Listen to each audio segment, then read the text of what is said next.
जो लोग 2024 में वोट डाले उनको आप बोल रहे कि अब आप 2025 के इलेक्शन में वोट नहीं डाल सकते जब तक कि आप अपना बर्थ सर्टिफिकेट, अपने माँ का, अपने पिता का बर्थ सर्टिफिकेट नहीं बताएंगे।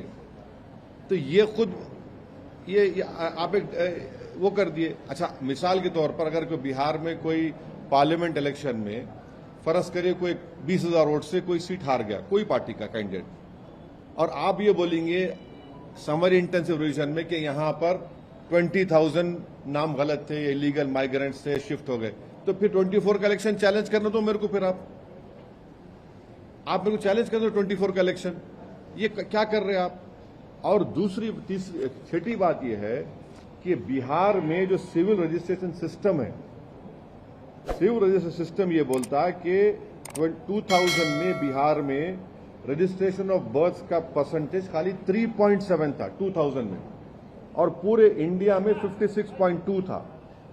2004 में बिहार में रजिस्ट्रेशन ऑफ बर्थ था 11.5%, 2005 में 16.9 था। वैसे ही उसी पीरियड में कंट्री में 60.4 था 2004 में, 2005 में 62.5 था।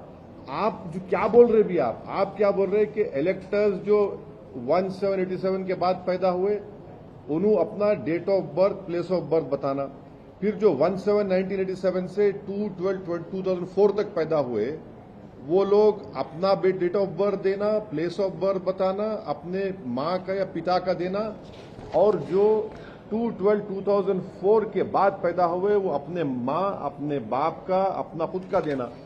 अरे भाई, बिहार में 2000 में 3.7 था रजिस्ट्रेशन ऑफ बर्थ, 2004 में 11.5, 2005 में 16.9। आप बगैर किसी पॉलिटिकल ऑल पार्टी मीटिंग बुलाए, कंसल्टेशन करे, आप पूरी वोटर लिस्ट का रिफॉर्म कर रहे हैं। अगर आपको पायलट बेसिस पे करना था तो कोई यूनियन टेरिटरी का करते, आप दिल्ली का करते, चंडीगढ़ का करते। आप पूरे इस तरीके से कर रहे।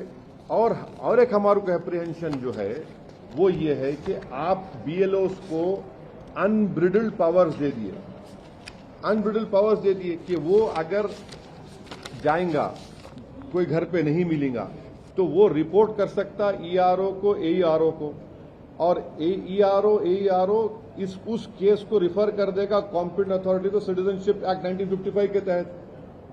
तो ये एनआरसी हुआ नहीं हुआ बताओ हमारे को? यानी completely wide unsupervised power ERO को ईसीआई ने दे दिया।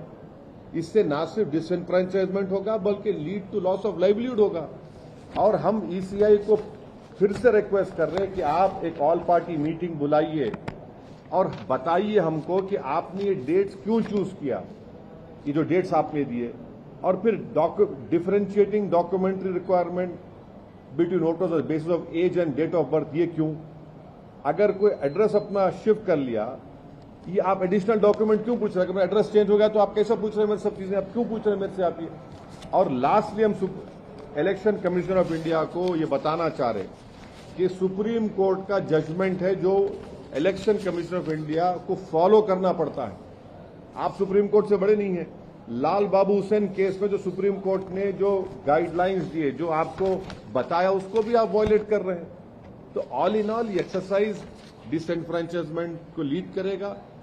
और कई आप सब लोग जानते हैं कि बिहार के नौजवान पलायन करते, कोई हैदराबाद के होटल में काम कर रहा, कोई मुंबई के, कोई दिल्ली होटल में काम कर रहा, कोई पंजाब के खेतों में काम कर रहा है।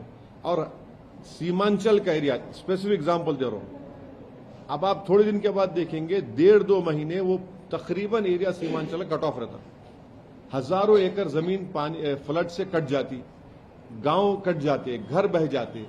कैसे होगा बताइए? और ईसीआई के पास क्या डेटा है भाई लीगल माइग्रेंट्स का? शेयर करिए हमारे को आप। हम भी चाह रहे कि इलेक्टोरल साफ होना, मगर ये जल्दबाजी में फैसला लिया गया है। हम ईसीआई को रिक्वेस्ट कर रहे हैं कि आप ऑल पार्टी मीटिंग बुलाइए, और पायलट बेसिस पे करना है तो किसी और जगह पे करिए आप। अगर कल बिहार में कई लोगों के नाम नहीं आएंगे, जो नहीं आ सकते, पूरी गारंटी दे रहा हूं मैं आपको, नहीं आएंगे कई लोगों के नाम, तो क्या करेंगे फिर आप? तो पिछले असेंबली इलेक्शन का चुनाव जो है, जो एनडीए जीती वो सिर्फ चंद हजार वोटों से जीती वो। तो ये बिहार की जनता को वोट डालने का पूरा इख्तियार मिलना चाहिए, उनका राइट है। हाँ, अगर कोई चीज गलत है उसको सही करिए, मगर ऐसा तो नहीं करेंगे ना आप। बिल्कुल आप आर्बिट्री तरीके से कर रहे हैं इलेक्शन कमीशन ऑफ इंडिया। तो आप इलेक्शन कमीशन ऑफ इंडिया को चैलेंज कर रहे हैं कि चैलेंज देखिए, चैलेंज नहीं, हम उनको बता रहे हैं, चैलेंज का सवाल नहीं है, वोटर का नाम नहीं आएगा। आप मेरे को बताइए कि मैं जितनी बातें आपसे कहा हूं उसमें गलत क्या है। जब बिहार में 2000 में सिर्फ 3.7 रजिस्ट्रेशन ऑफ बर्थ हो रहा है, 2004 में 11.5, 2005 में 16.9, 2000 में कंट्री में 56.2 रजिस्ट्रेशन था, बिहार में 3.7, 2004 में बिहार में 11.5, कंट्री में था 60.4, 2005 में 16.9 था, बिहार में, कंट्री में था 62.5। अरे वहां रजिस्ट्रेशन ही नहीं हो रहा ना भाई, कैसा करेंगे आप कैसा किस अच्छा ये आप ये जो डेट्स अराइव करे 1/7/1987, 1/7/87 to 2/12/2004, 2/12/2004, ये किस बुनियाद पर अराइव करे आप? कि आप शेयर करो हमारे को, क्या रैशनल है इसका बताइए हमारे को आप। भाई आपको पूछ सकते हैं ना, हम क्यों नहीं पूछ सकते? और ऑल पार्टी मीटिंग क्यों नहीं बुला रहे आप? और 2024 के पार्लियामेंट इलेक्शन में जो लोग वोट डाले, अब वोट नहीं डाल सकेंगे वो लोग, वो कैसा होगा बताइए आप समरी रिवीजन करके भी ये तमाम चीजों को सही कर सकते थे आप। यही हम इलेक्शन कमीशन ऑफ इंडिया